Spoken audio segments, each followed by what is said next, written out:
تھا کہ دیکھو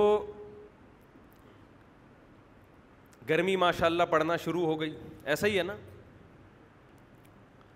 رمضان اور گرمی ایسا لگ رہا ہے کہ اللہ میاں نے گرمی لا کے بتا دیا کہ اس دفعہ رمضان تمہیں کیا دے گا, ٹینشن دے گا.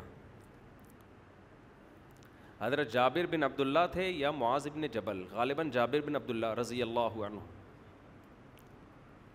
ان کی جب موت کا وقت آئی, یہ واقعہ میں کیوں سنا رہا ہوں, ایک اہم بات سمجھانے کے لیے. ان کی جب موت کا وقت آیا نا تو وہ رونے لگے. لوگ سمجھے کہ شاید موت سے ڈر گئے ہیں. پوچھا کہ آپ کیوں رو رہے ہیں؟ کہنے لگے میں خدا کی قسم موت کے ڈر سے نہیں رو رہا, مجھے رونا اس بات پہ آ رہا ہے کہ میں اللہ کو خوش کرنے کے لیے, اللہ کو راضی کرنے کے لیے گرمیوں میں روزے رکھا کرتا تھا, شدید پیاس برداشت کرتا تھا. کس کے لیے؟ اللہ کے لیے. شدید بھوک برداشت کرتا تھا. یہ لذت مجھ سے ہمیشہ کے لیے چھوٹ رہی ہے, کیونکہ آگے تو جنت ہے. جنت میں تو اللہ ہمارا اکرام کرے گا, ہم تو اللہ کے لیے کچھ نہیں کریں گے جنت میں. یہ واقعہ میں نے کیوں سنایا؟ دیکھو جب کوئی کام کرنا ہی ہوتا ہے تو اس کو پینلٹی سمجھنے کے بجائے, جرمانہ سمجھنے کے بجائے اس کام کو انجوائے کرنا شروع کر دو. صوفیہ کرام کے ہاں جو ہے نا, صوفیہ کرام جو بھی لوگوں کے دلوں پہ محنت کرتے ہیں, جتنے بزرگان دین گزرے ہیں, ان کے ہاں اصلاح کے 2 طریقے رائج ہیں. آج بھی میڈیکل سائنس میں نا باڈی کو ٹھیک کرنے کے 2 طریقے ہیں. ایک طریقہ کہا جاتا ہے علاج بالضد. علاج بالضد کا مطلب ہے جو بیماری ہے اس کے خلاف دوا کھلائی جائے, ان جراثیم کو مارنے والی میڈیسن کھلائی جائے, جس کو اینٹی بائیوٹک کہا جاتا ہے. آپ میں جو جرمز پھیل رہے ہیں, آپ نے ایسا زہر جسم میں داخل کیا, اس زہر نے ان جراثیم کو مار دیا, فائٹ کی اور اس کو بولے نا کیا ہو گیا, ختم کر دیا. ایک طریقہ یہ ہوتا ہے. ایک طریقہ علاج بالمثل جو عام طور پہ ہومیوپیتھک میں چل رہا ہوتا ہے.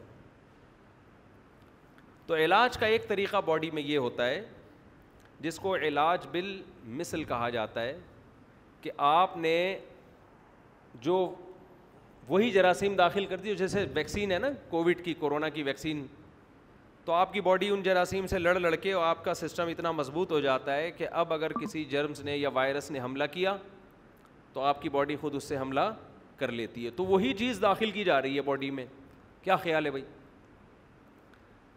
تو اہل اللہ جب علاج کرتے ہیں نا دلوں کا, کہ آپ سے گناہ چھوٹ جائیں, آپ کے دل میں آپ شریعت کے فرائض و واجبات پورے کرنا شروع کر دیں, تو اس کا ایک طریقہ یہ ہوتا ہے کہ آپ کے دل میں اللہ کا خوف پیدا کیا جائے, جہنم سے ڈرایا جائے, آگ سے ڈرایا جائے, بتایا جائے کہ اس پر کیا کیا سزائیں ہیں.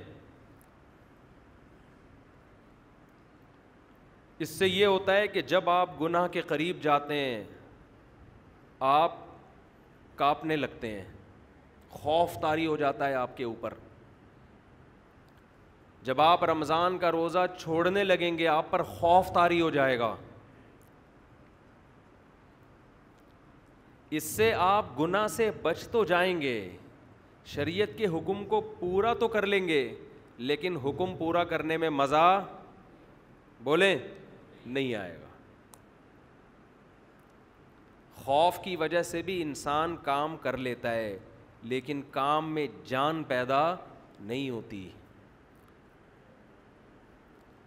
کچھ طلبہ وہ ہوتے ہیں جو ایگزام کی تیاری کے لیے پڑھتے ہیں, انہیں پڑھنے کا شوق بالکل بھی نہیں ہوتا. ڈر ہوتا ہے کہ کل فیل ہو جائیں گے, ابا سے مار پڑے گی, یہ ہو جائے گا, وہ ہو جائے گا. وہ بھی پڑھ لیتے ہیں, لیکن جب وہ کتاب سامنے رکھ کے بیٹھتے ہیں تو انہیں خوشی نہیں ہوتی بلکہ ان کو تکلیف کہ کب اس عمل سے ہماری جان چھوٹے گی. سمجھتے ہو؟ یہ لوگ زیادہ ترقی نہیں کر پاتے, یہ دھکے دے دے کے چلتے رہیں گے, ایک دن بیزار ہو کے بھاگ جائیں گے. اور ایک طریقہ یہ ہوتا ہے کہ آپ جو کام کر رہے ہیں, جو ذمہ داری آپ کو دی گئی, اس میں آپ کی دلچسپی پیدا ہو جائے, وہ کام آپ کے لیے مزیدار ہو جائے. گناہ کبھی اللہ کے خوف سے انسان چھوڑتا ہے, کبھی اللہ کی محبت میں چھوڑتا ہے. محبت میں جب کام کیا جاتا ہے تو وہ کام مزیدار ہو جاتا ہے, اس میں دل لگتا ہے انسان کا. حضرت جابر بن عبداللہ جو رو رہے ہیں موت کے وقت کہ میں جو گرمیوں میں شدید پیاس برداشت کیا کرتا تھا وہ لذت آج مجھ سے چھوٹ رہی ہے. بتاؤ شدید پیاس لذت کی چیز ہے یا ٹینشن کی چیز ہے؟ ٹینشن کی چیز ہے. لیکن اس ٹینشن کے چھوٹنے پر جابر بن عبداللہ رضی اللہ عنہ کو اس ٹینشن کے چھوٹنے پر ان کو ٹینشن ہو رہی ہے. کیوں؟ جس کے لیے ٹینشن برداشت کر رہے ہیں اس ذات سے محبت ہے. انسان کو جب کسی سے محبت ہوتی ہے تو اس کی نظر میں محبوب کو خوش کرنا دنیا کی سب سے بڑی لذت بن جاتی ہے. تو رمضان کے روزے آپ پہ فرض ہیں, وہ رکھنے ہیں, چاہو ٹینشن سے رکھ لو, چاہو اللہ کی محبت میں رکھ لو.